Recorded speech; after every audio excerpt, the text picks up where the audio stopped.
2020년 국제유가 다들 오를 거라고 걱정하는데 만약 정반대 일이 벌어진다면 어떨까요? 오히려 가격이 뚝 떨어진다는 아주 흥미로운 예측이 나왔습니다. 어떻게 이런 전망이 가능할까요? 국제금융센터의 심층 보고서를 바탕으로 그 이유를 속 시원하게 파헤쳐 보겠습니다. 아니, 지금 중동도 시끄럽고 러시아 우크라이나 전쟁도 계속되고 있는데 유가가 떨어진다니? 이게 말이 되나요? 보통 상식과는 완전 반대잖아요. 오늘 우리가 파헤쳐볼 미스터리가 바로 이겁니다. 시장의 상식을 뒤엎는 예측 뒤에는 과연 어떤 거대한 흐름이 숨어 있는 걸까요? 자, 그럼 2026년을 제대로 보려면 타임머신을 타고 바로 직전 해인 2025년으로 돌아가서 단서부터 찾아봐야겠죠. 과연 2025년 시장은 우리에게 어떤 힌트를 남겼을까요? 자, 이 그래프 한번 보세요. 2025년 유가가 그냥 쭉 미끄럼틀 타듯이 내려왔죠. 하락률이 무려 마이너스 19.9%. 와, 이거 코로나 팬데믹 터졌을 때 이후로 가장 크게 떨어진 거예요. 그러니까 2026년 가격 하락이 그냥 갑자기 툭 튀어나온 게 아니라 이미 2025년부터 나 곧 떨어질 거야 하고 계속 신호를 보내고 있었던 셈이죠. 아니, 그럼 왜 이렇게까지 떨어진 걸까요? 범인은 바로 공급입니다. 공급. 여기 두 그래프를 보시면 왼쪽은 오펙 플러스, 오른쪽은 미국인데 어때요?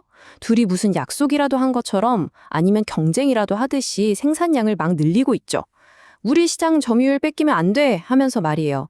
결국 이 경쟁 때문에 시장의 기름이 말 그대로 넘쳐나게 된 겁니다. 여기서 진짜 재밌는 게 뭐냐면요. 그렇게 전쟁이다 분쟁이다 시끄러웠는데도 유가는 보란 듯이 떨어졌다는 거예요. 이게 뭘 의미하겠어요? 우리가 교과서처럼 외웠던 지정학적 위기 이꼴 유가 폭등 이 공식이 깨져버렸다는 아주 강력한 증거입니다. 시장에 기름이 너무 많다는 이 공급 과잉이라는 거대한 힘이 전쟁의 불안감마저 그냥 꾹 눌러버린 거죠. 시장의 판이 바뀌는 순간이었던 겁니다. 자, 2025년의 단서들을 다 모았으니 이제 본격적으로 2026년으로 넘어가 보죠. 2026년 유가 하락 시나리오의 주인공 바로 상상을 초월하는 공급 과잉입니다. 이제 진짜 공급 과잉 시대에 막이 오르는 거죠. 2026년 시장 상황을 그림 하나로 딱 보여드리면 바로 이겁니다. 보세요. 공급을 나타내는 막대는 저렇게 하늘 높은 줄 모르고 솟아있는데 수요 막대는 어때요? 한참 아래에 있죠. 이 어마어마한 차이, 이 틈, 이게 바로 2026년 유가 시장을 움직이는 핵심 엔진입니다. 그럼 구체적으로 얼마나 차이가 나느냐? 숫자로 보면 더 놀랍습니다. 2026년에는 매일 수요보다 무려 226만 배럴의 기름이 더 쏟아져 나온다는 예측이에요. 226만 배럴, 감이 잘 안 오시죠? 이건 전 세계가 멈췄던 팬데믹 때 이후로 가장 심각한 수준의 공급 과잉입니다. 엄청난 양이죠. 그리고 이게 뭐 한두 달 판작하고 끝나는 현상이 절대 아닙니다. 이 그래프를 보시면 2026년 1분기, 2분기, 3분기, 4분기, 1년 내내 꾸준히 공급 과잉 상태가 이어진다는 걸 알 수 있어요. 이건 그냥 일시적인 감기가 아니라 체질 자체가 바뀌고 있다는 뜻입니다. 구조적인 문제라는 거죠. 아니 대체 누가 이렇게까지 기름을 퍼내는 걸까요? 범인을 찾아보니 한두 명이 아닙니다. 여기 보세요. 석유 시장의 전통 강자 오펙 플러스는 물론이고요. 셰일 혁명으로 다시 왕이 된 미국, 그리고 캐나다, 브라질, 가이아나 같은 신흥 강자들까지. 뭐랄까 전 세계 주요 선수들이 다 같이 오일 생산 파티를 벌이고 있는 그런 형국입니다. 자, 그래서 결론은 뭐냐? 그래서 가격이 얼마가 되느냐?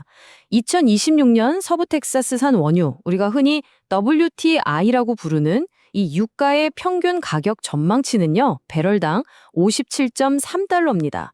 이 숫자가 어느 정도냐면 2020년 이후 가장 낮은 연 평균 가격이 되는 겁니다. 물론 미래 예측이라는 게 항상 100%는 없죠. 지금까지 우리가 본 건 가장 유력한 시나리오고요. 그럼 이 판을 완전히 뒤집어버릴 와일드카드 같은 건 없을까요? 지금부터는 시장을 정반대 방향으로 끌고 갈 수도 있는 이 예상 밖의 시나리오들을 한번 들여다보겠습니다. 크게 보면 이렇게 두 가지 반전 드라마가 가능합니다. 왼쪽은 유가가 40달러대까지 폭락하는 초저유가 시나리오. 이건 예를 들어 러시아 우크라이나 전쟁이 끝나서 러시아산 원유가 시장에 확 풀리거나 아니면 생산된 기름을 쌓아둘 창고가 부족해지는 상황이 오면 벌어질 수 있어요. 반대로 오른쪽 고유가 시나리오는요. 전쟁이 더 격해지거나 대만 해협 같은 곳에서 군사 충돌이 일어나서 공급망 자체가 마비될 때 나타날 수 있는 거죠. 특히 이 보고서가 아주 강력하게 경고하는 게 바로 저장 공간 부족 문제인데요. 이게 초저유가 시나리오의 핵심 트리거가 될 수 있다는 겁니다. 생각해 보세요. 기름은 계속 쏟아져 나오는데 이걸 쌓아둘 곳이 없다? 그럼 어떻게 해야 할까요? 말 그대로 땡처리라도 해서 팔아야 하는 상황이 오는 거죠. 이렇게 되면 시장은 패닉에 빠지고 유가는 걷잡을 수 없이 폭락할 수 있다는 겁니다. 자, 지금까지 2026년 유가 시장의 기본 전망부터 예상 밖의 시나리오까지 정말 정신없이 살펴봤죠. 내용이 좀 복잡하셨을 수도 있어요. 그래서 마지막으로 앞으로 이 복잡한 시장을 제대로 읽어내기 위해 우리가 딱 이것만은 기억하자 하는 핵심 포인트들을 정리해드리겠습니다. 앞으로 육아 관련 뉴스를 보실 때 이 세 가지만 딱 떠올려 보세요. 첫째, 전 세계 석유 창고는 얼마나 찼을까? 이 재고량이 한계에 가까워지는지 봐야 하고요. 둘째, 산유국들 시장 점유율 뺏으려고 더 싸우고 있나? 이 경쟁이 격화되는지 봐야 합니다. 그리고 마지막 셋째, 러시아 우크라이나 평화협상은 도대체 어떻게 되고 있나? 이 세 가지 질문에 대한 답이 결국 2026년 유가의 방향을 결정할 겁니다. 오늘 분석을 통해 우리는 2026년이 거대한 공급 과잉의 시대가 될 수 있다는 걸 봤습니다. 그럼 마지막으로 이 질문을 여러분께 던지고 싶습니다. 이렇게 기름값이 떨어지는 시대, 이게 과연 우리 경제와 내 지갑의 기회가 될까요? 아니면 우리가 모르는 또 다른 위기의 시작일까요? 여러분의 생각은 어떠신가요?